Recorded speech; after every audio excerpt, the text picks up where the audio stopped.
actually written submission, because it's important for us as a nation, together with our development partners and international friends.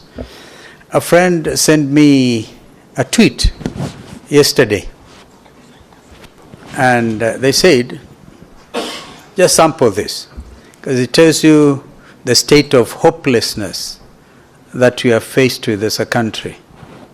He said, I'm going to get my burial certificate and keep it in my pocket because by the time I die, this thing will be costing 1 million shillings.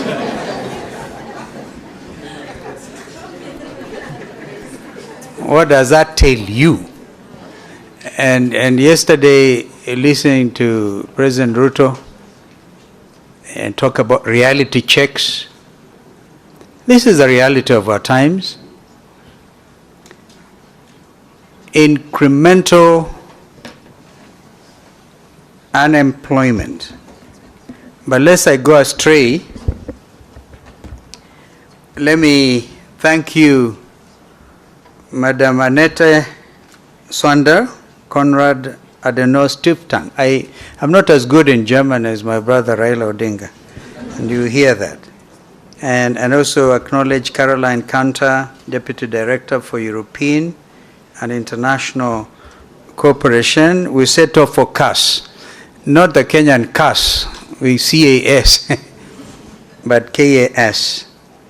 The headquarters in Berlin, as you know, for extending to me this afternoon's invitation to speak to this distinguished assembly. And I thank you, my brother, my senior brother, Raila Molo Odinga, who is our party leader and our team leader, for agreeing to come and do the closing session.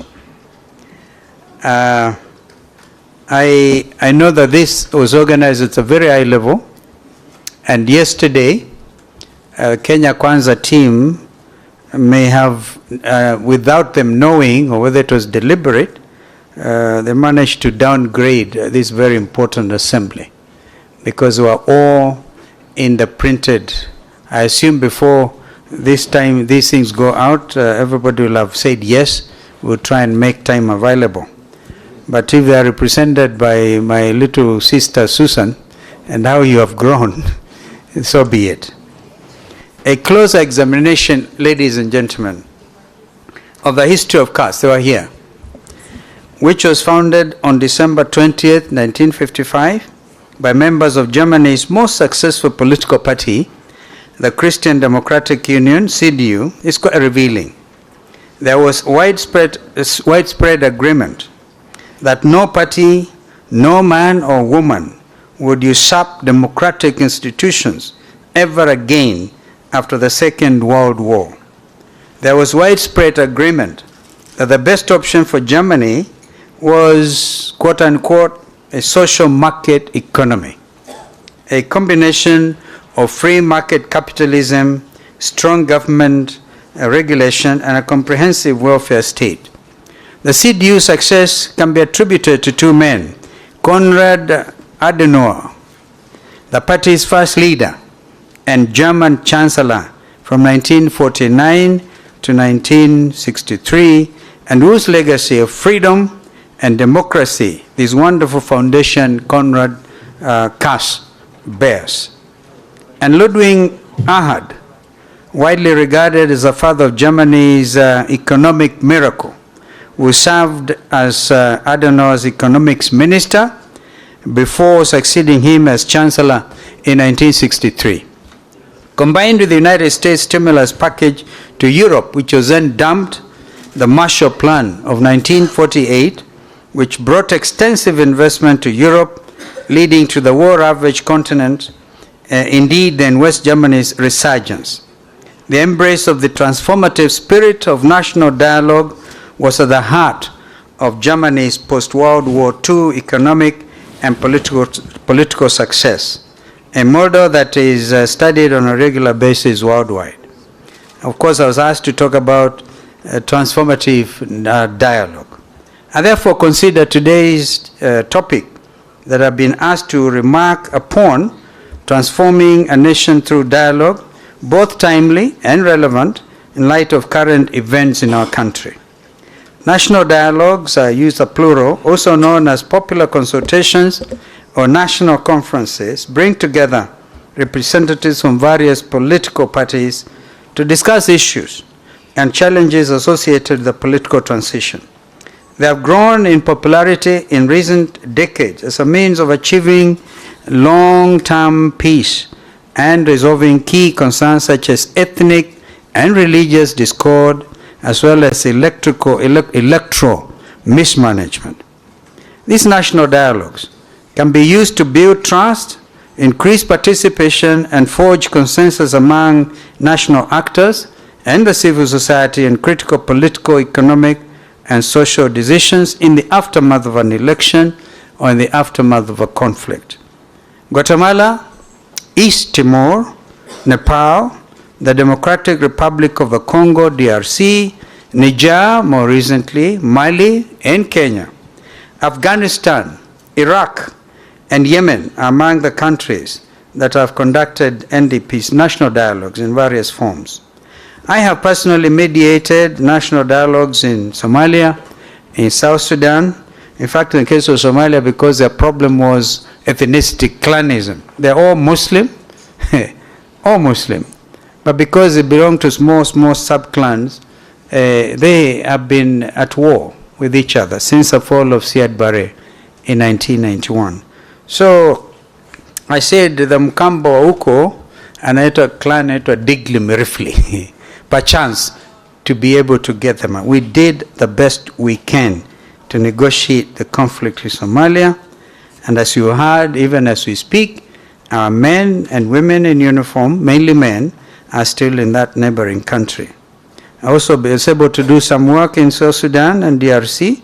In fact, with regard to Burundi, with the late Mwalimu Julius Nyerere, we even imposed economic sanctions to try to get Warundi hawa na Rwanda waishi kama ndugu na dada. It didn't work.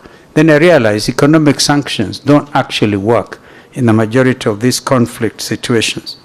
Of course, we did with mixed but mostly positive results. I can state unequivocally that I am a staunch supporter of this mode of discourse in order to prevent political conflict caused by ethnic and religious disharmony, as well as electoral malpractice. You will recall after the fall of the Berlin Wall, Madam Annette, she's in your country, when President Reagan famously told Mr. Gorbachev in Moscow, Mr. Gorbachev, bring down this wall. And with it, the collapse of communism and the bipolar confrontation. And then, of course, the end of the Cold War. So the world had expected that we would then all reap what was referred to as a peace dividend, amani kokote. But nobody knew that a new form of conflict was emerging based on religion. So we have now had hot wars based on what people believe. Now, Kenya's national conversations before and after independence arrived with both acrimony and compromise. From the European settlers who petitioned the British Secretary of State for colonies for representation in the Kenya administration in 1905 to the establishment of a legislative council, popularly known as Legico then, and his first all-European sitting on August 17, 1907. My brother Raila is very good with this history. I listened to him the other day when he was launching the Mau Mau Foundation, very detailed on how the Lunatic Express, among other things, brought about change.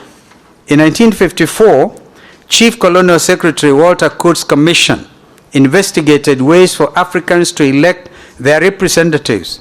As a result, the elections ordinance was amended to allow for the election of 8 African representatives from 8 electoral areas, with the first elections held in March 1957. The Lennox-Boyd Constitution, which increased African seats by 6 and provided for 12 specially elected members to be chosen by Legico, was closely followed by the 1960 Lancaster House Constitutional Conference, which increased legislative seats to 65. Set aside 33 for Africans. Does this ring a bell, ladies and gentlemen? We're still wrestling with the Supreme Court advisory on ability to bring into operationalize the two-third gender rule. Lancaster II, held in 1962, was a more ambitious dialogue that resulted in the establishment of a bicameral legislature comprising a lower house, House of Representatives, and an upper house, the Senate, with members elected by universal adult suffrage, as well as 7 regional assemblies, known then as Majimbo, to ensure maximum decentralization of government powers. During the third and final Lancaster House Constitutional Review Conference in February '63, an agreement for Kenya's independence was reached and came into effect on June 1st, 1963, a day we celebrate today as our Madaraka, or Self-Determination Day. 6 months later, the Union Jack was lowered for the last time on Kenyan soil at midnight on December 12, 1963, at Uhuru Gardens, Nairobi, to great jubilation, and then the colors of our national flag unveiled. The dream of a free and independent nation was realized after 58 years of agonizingly acrimonious, ego-bruising, and time-consuming national dialogue between European settlers, Africans, Asians, Arabs, and the British government. From the scramble for Africa, which ironically took place in your wonderful country again, Berlin, a conference of 1895, the young protectorate evolved into a colony, and finally an independent republic led by Africans. It is critical for this distinguished gathering to reflect on our history, even as the younger ones, the youth budge. 70% of you in this room are aged below 40, in fact 35. So we do these things in order to pass it over to you, so you know where we have come from. As a renowned Spanish-American philosopher, George Santayana, wrote in his book, The Life of Reason, The Life of Reason, as part of a series, Great Ideas of Western Man, Western Man, in 1905. I quote, "Those who cannot remember the past are condemned to repeat it." We should never repeat colonialism in our country. And Mr. Julius Malema is in town. He speaks with such passion about these things. Kenya's foundation has generally remained stable. But over time, political developments, including 24 amendments to the Independence Constitution, seriously undermined both our socio-economic and democratic processes. This included the dissolution of 7 Majimbos and the unification of 2 houses to form the unicameral legislature in 1966, with a lot of serious political ramifications. A proclamation of a de jure one-party state by the National Assembly in June 1982 crowned it all. Autocratic rule, ethnic favoritism, and ethnic violence, particularly in the provinces of Nairobi, Coast, and the Rift Valley, and pervasive, indeed, systematic corruption.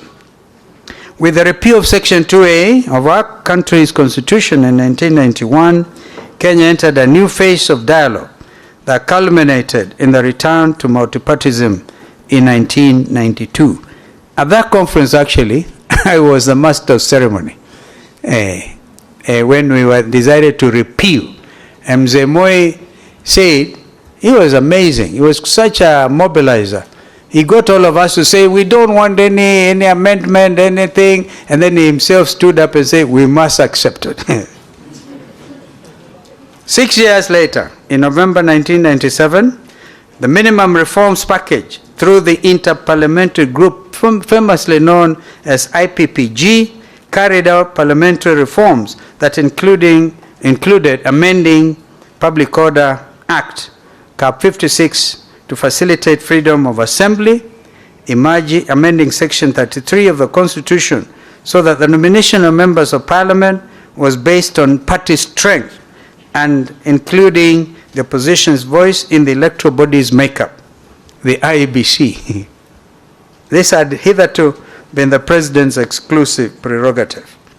The historic victory of the National Rainbow Coalition, and my brother and I were key in this in the general election of December 2002, as well as equally significant concession of defeat by the presidential candidate of the ruling party, then our brother Uhuru Kenyatta, were, in my opinion, promissory products of the IPPG dialogue. I find it noteworthy that Kenyans were voted at the time the world's most optimistic people before and during the election.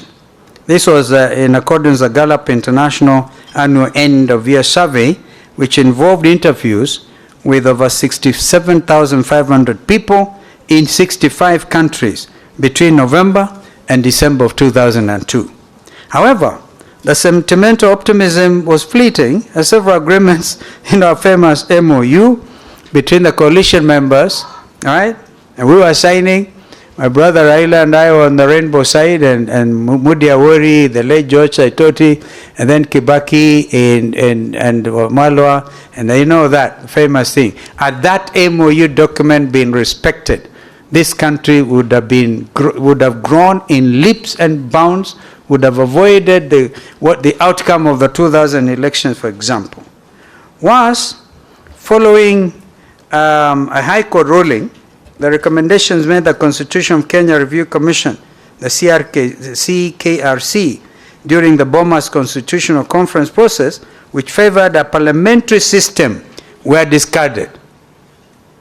As a result, the public and a section of government officials became dissatisfied with the Mwai Kibaki administration. In a referendum held on November 21st, 2005, Kenyans in 7 out of the 8 provinces overwhelmingly rejected the government-sponsored proposed new constitution. We then used to refer to it as the Kilifi draft, and we used to blame Attorney General Emeritus Amos Wako for that product. My brother Raila and I again were in the forefront in opposing it, and then the birth of the Orange Movement. Susan, you remember, that's how you came in now, when the country was divided between bananas and oranges. Over 1,200 Kenyans lost their lives in less than a month following the announcement of the results of 2007 presidential election, where my brother and Kibaki were tough contenders. I was among them. I used to say nitapita katikati yao. Remember? I looked at these two giants, and I looked at myself and said, this David fellow, yeah, Kibaki huyu, Raila huyu, nitapita hapo katikati.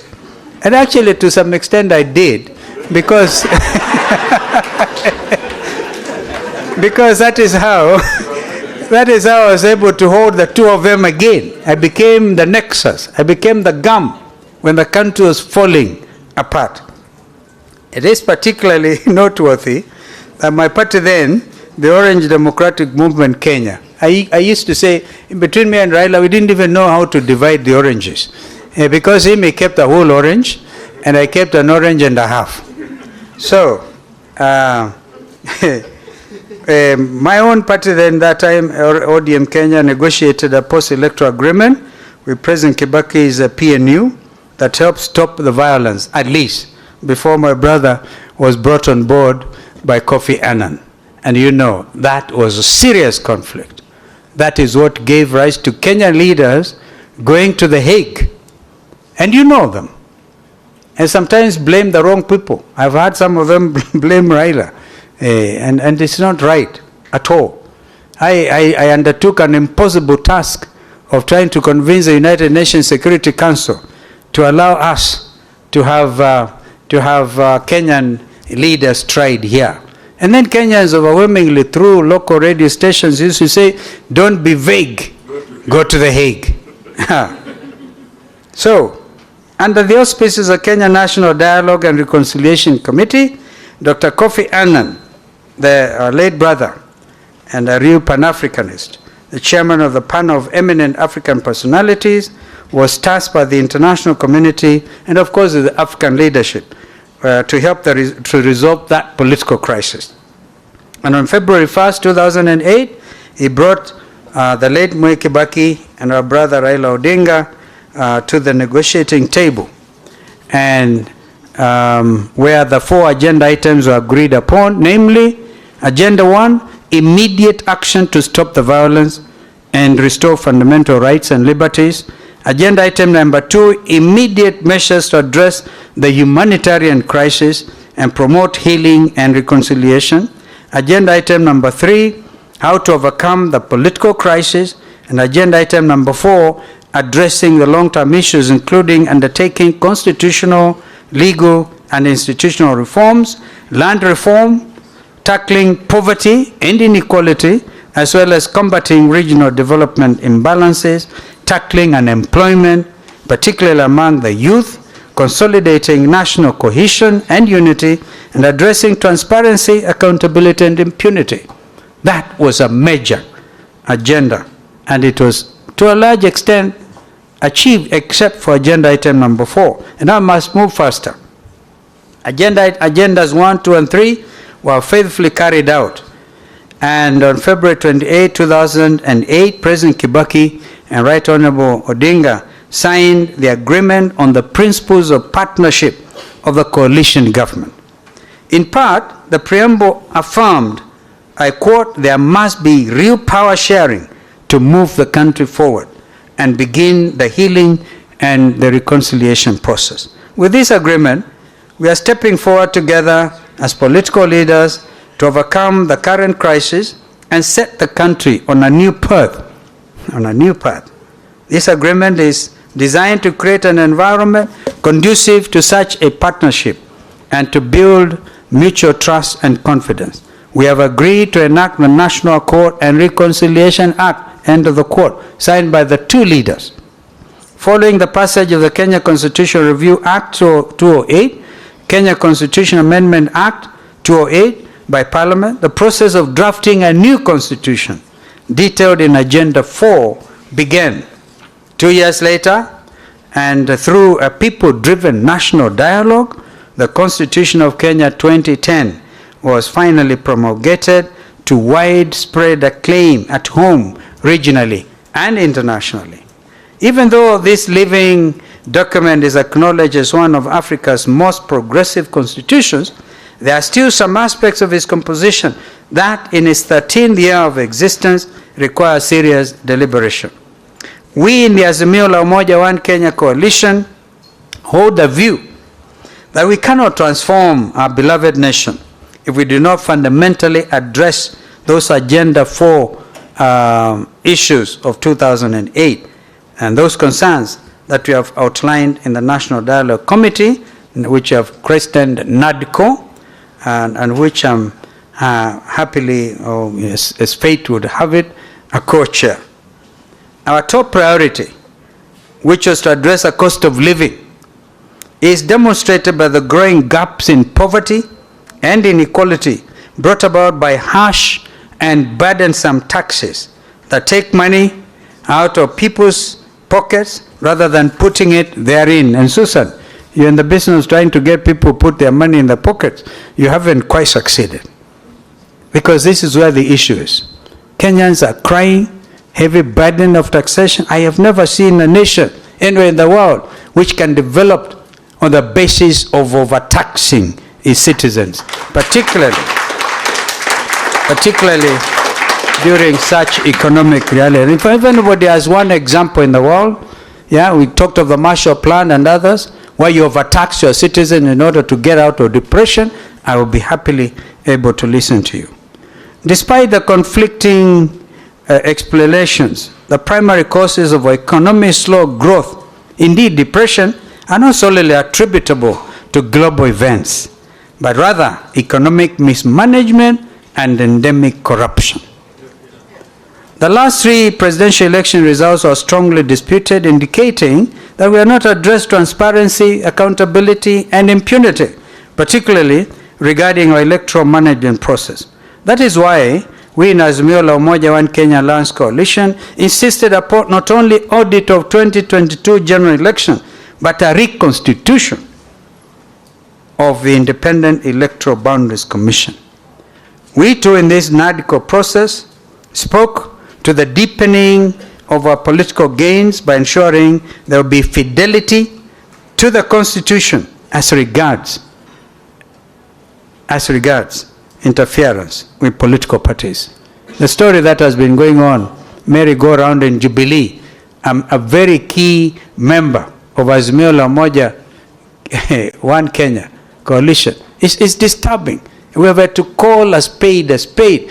In these talks, we are not sparing any situation. And we are saying it is improper to disorganize Jubilee. Because by disorganizing Jubilee, you are trying to disorganize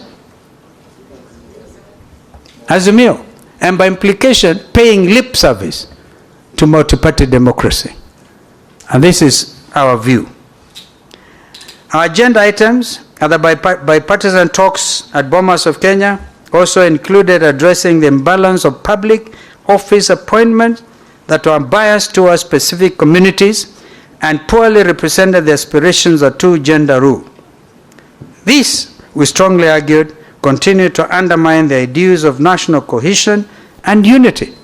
I would want, for example, a very honest conversation about the recently concluded recruitment at the Kenya Defense Forces. Mukonja and the rest of you in Parliament, please, if you want to heal this country, and I heard the President yesterday say 80% of recruitment to KDF now will be from National Youth Service, but before we get there, we want the statistics, ethnic balance. By the way, it's a matter in the Constitution. We want to know, of the 43 communities, what percentage did the people in Embu in Manyata get? And you will be amazed. And when I go to the conflict in Rwanda after the genocide, in fact, the problem in Rwanda and Burundi is basically this. 84% of the population are Hutus in both countries, and 14% are Tutsis in both countries. At some stage, the whole leadership of Burundi, from the president to deputy speaker, were eliminated because they went through a hugely successful election, where if it is the majority must have their way and the minority have their say, that happened. But people were hurting. And what happened? Killings. So, in my view, if you disturb the army, if you do not have a professional military in Kenya or anywhere in the region, ladies and gentlemen, you do not have a country. Please, you can take that one to the bank, even if it is a hustler bank. You cannot disturb if you, and the reason our military men and women have done very well in terms of peacekeeping everywhere, right, is because we have had a professional army. But if you have a tribalized army, and I still insist, I want you guys, if the parliament, I'm told when you people in Kenya Kwanza went to State House and complained to President Ruto that hamwezi kwenda nyumbani, wananchi wanapigia kelele because of taxation, he looked at you and told you, but you are the ones in parliament. Nyinyi ndio mmepitisha the Finance Act. So you now have to play your role. If you're going to do oversighting of this government, and I like the young parliamentarians actually went in at 30, and I remained there. Yes, I think I should have been a member. Now I'll do the mentoring that our wonderful Mheshimiwa was talking about. I must conclude, ladies and gentlemen, before I invite our brother to come and make his remarks and close this consultative session.